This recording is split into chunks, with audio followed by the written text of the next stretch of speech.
had the unique privilege of becoming a millionaire 3 times in 3 different ways in the first 40 years of my life. And I'm going to share with you exactly how that happened, the 3 different ways that it was done, and the lessons that I've learned over the course of those accomplishments. So let's start by talking about defining moments, because it's defining moments in people's lives that either leads them to lean in and push hard to reach goals, or causes them to sit back and just let life happen to them. And for me, it was the day that I realized that the biggest obstacle to reaching my financial goals was going to be working for somebody else. It was the day that I realized that working for somebody else put them in control and took pretty much all the control out of my hands. And how this actually happened was I was in a course that my employer at the time had paid for, and after a discussion with the instructor where I asked him a whole bunch of questions about sales and running a business, he turned to everybody in the room and he said, "I have no doubt after a 5-minute conversation with Nolan that he is going to be a millionaire by the time he is 40. And I remember in that moment where I should have been proud for receiving praise from the instructor,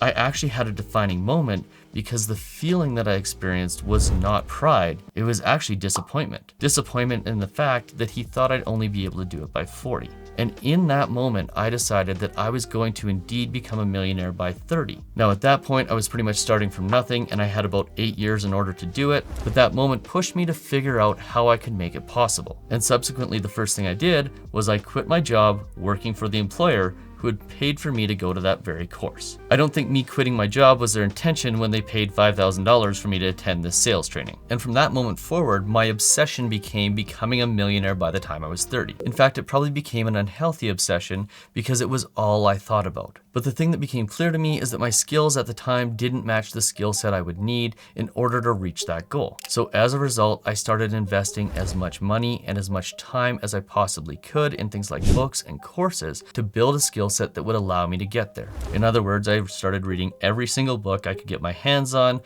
creating a business, selling, marketing, and anything else that might get me an inch closer to reaching that goal. And that was my first lesson in my journey of reaching $1 million in 3 different ways, was that in order to do so, you had to focus on building a skill set that would allow you to accomplish your goals. Now, the second lesson was how important goal setting actually was. Because up until this point, I was just kind of flailing around looking for jobs that would pay me more and more money, not thinking about actually what I wanted to accomplish. And in that moment of clarity where I knew exactly what I wanted to do, that was when my mind subconsciously started looking for ways for me to get there. And without leaning into that goal, I think it's arguable that I would never have gotten to where I am today. Oh, and the way that I've become a millionaire in 3 different ways is really quite simple. The first was on paper with the valuation of my businesses. The second was in assets, so liquid assets that if I needed to sell, I could sell in a short period of time and have $1 million worth of cash. And the third was in actually earning $1 million in a single year. And I'll explain to you how each of those happened throughout the course of this video. By the way,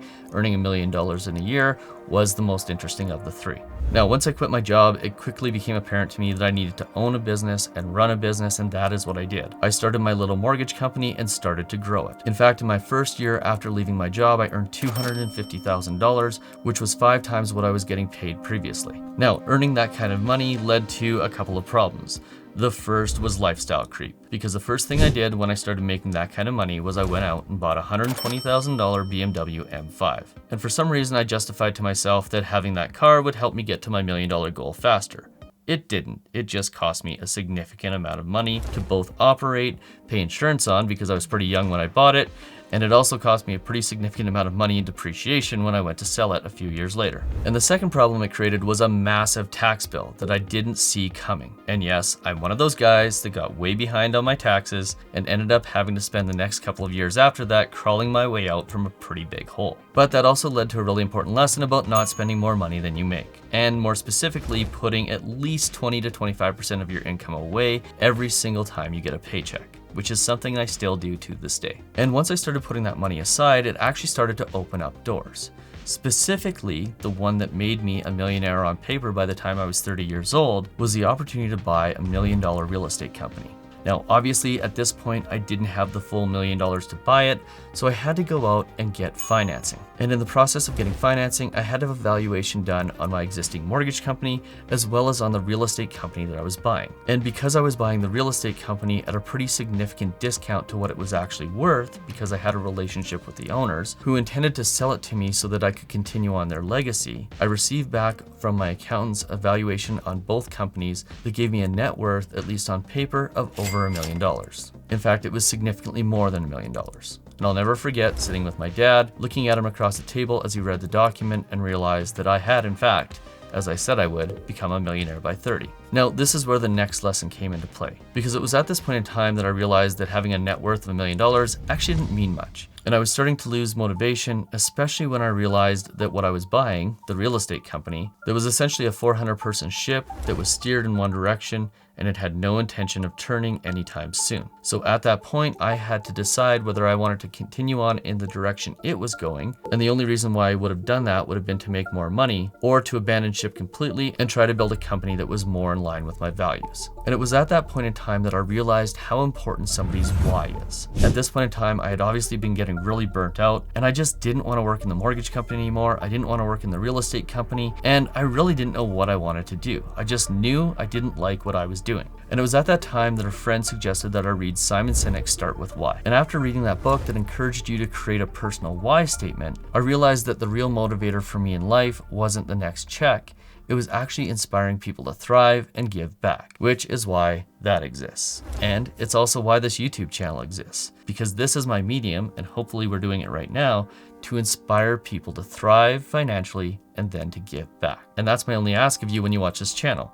If it inspires you to do more and do better and earn more money, then please make sure that you give back a little bit of that to the next person down the road. And once I realized that my why was to inspire people to thrive financially, that gave me the fuel and the motivation that I needed in order to continue with the mortgage company and build it into the first B Corp certified mortgage company in North America, which meant that it was a company that was built to use business as a force for good. And once my values and the company's values were completely aligned, well, that's when a significant windfall came. We were able to start purchasing real estate, and we were able to start putting money away into our stock and investment portfolios. But that also wasn't enough, because back when I had become a millionaire on paper by the time I was 30, I had set a goal to earn $1 million in a single year by the time I was 40. And up until the time that I was 38, I'd still not accomplished this. We'd gotten it close a couple times, but we had never actually hit the number. And for a while, I didn't think we were going to hit it, especially when the pandemic hit in 2020. But one thing I learned in my 20s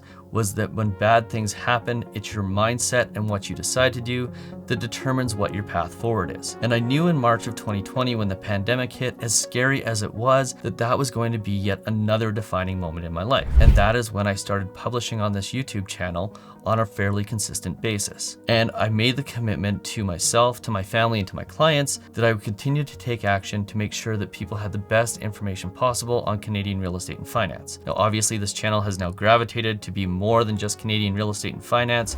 In fact, a majority of the audience is now American, which is really cool. And that's again because it's all about inspiring people to thrive financially, not just do mortgages, and not just about doing another deal and another deal and another deal. And because of this YouTube channel and the fact that I was willing to take information and provide it for free, our company went from being a small and mighty local company to a small and mighty national brand overnight, which allowed me to, in the year prior to turning 40, earn $1 million in a single year. And the best part of earning that $1 million in a single year was it was never about doing more deals and earning the $1 million. It was simply about helping more and more people. And that is the most important lesson of my journey to being a millionaire at 3 times in 3 different ways. It's that the more you help others, the more you give, the more value you receive in return. And without even paying attention to the amount of money that was coming in, we were able to hit that $1 million goal simply by making sure that everybody who came to us for a mortgage, or who came to this YouTube channel for financial information, or who bought one of my courses had the absolute best information they could get and the most value that we could possibly provide. So that was my journey to becoming part of the top 1% 3 different times. Oh, and if you want to see a video on how to become part of the top 1%, make sure you check out this one right here.